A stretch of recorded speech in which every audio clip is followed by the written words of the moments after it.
একটা সময় মায়েদের কাছে ছেলে মেয়ের থেকে নাতি নাতনিটাই বেশি আপন হয়ে যায়। তো হ্যালো এভরিওয়ান, আসসালামু আলাইকুম। কেমন আছেন সবাই? দেশ এবং দেশের বাইরে যে যেখান থেকে আমার ভিডিওটি দেখতে পাচ্ছেন, আশা করি সবাই ভালো আছেন এবং সুস্থ আছেন। এই ভিডিওটা ছিল অনেক দিন আগের একটা ভিডিও। সময়ের কারণে আমি এডিট করতে পারিনি, তাই আপলোড দেওয়া হয়নি। তখন আমি অনেকটাই অসুস্থ ছিলাম, বাইরে যাওয়ার কোনো ইচ্ছাই ছিল না। কিন্তু আমার আম্মার অনেক বায়না ছিল তার নাতনির জন্য একটা ব্লেন্ডার কিনবে, কারণ তার নাতনি এখন খিচুড়ি, ফলের জুস এগুলা খাওয়া শুরু করছে। কারণ তার বয়স 1 বছরের কাছাকাছি ছিল তখন, যখন আমি ভিডিওটা করি আর কি। তো আমার আম্মা বলে চল একটু বাইরে যাই।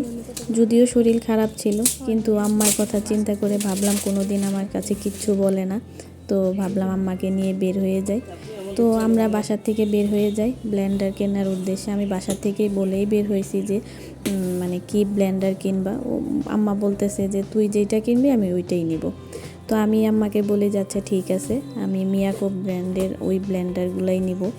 পরে বলে যাচ্ছে ঠিক আছে। প্রথমে আমরা বেস্ট বাইয়ে যাই, কিন্তু ওইখানে শুধু যে চাচের যে ব্লেন্ডারগুলো ওইগুলা ছিল, ওইগুলো আম্মা নিবে না আর আমারও পছন্দ না। মিয়াকো ব্র্যান্ডের ব্লেন্ডারগুলা অনেক দিন লাস্টিং করে, যার কারণে ওইখানেই চলে যায়। আর এই ভাইয়াটা ব্লেন্ডার দেখানোর পর আমাদের চেক করে দেখাইতেছিল আসলে ব্লেন্ডারটা চলে কিনা। আমি সব কিছু বুঝে নিতেছিলাম। এরপর আমি ফর্মগুলো পূরণ করি, যা যা রুলস থাকে আর কি। তো সব কিছু করার পর আমরা ব্লেন্ডারটা কিনে ফেলি। যদিও ছোট্ট একটা ভিডিও, তারপরেও আসলে আমার আম্মার স্বপ্ন বলে একটা কথা। মেয়েদের স্বপ্ন থাকে সব সময় সংসারের জিনিস কেনার জন্য। তারা হাতে টাকা জমায়, সব সময় চিন্তা করে যে তারা সংসারের জিনিস কিনবে।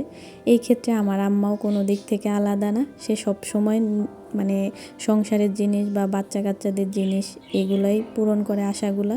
নিজের জন্য কখনোই আমি তাকে কিছু করতে দেখিনি। তো এই ভিডিওটা যদি আপনাদের ভালো লেগে থাকে অবশ্যই লাইক দিয়ে আমার পাশে থাকবেন।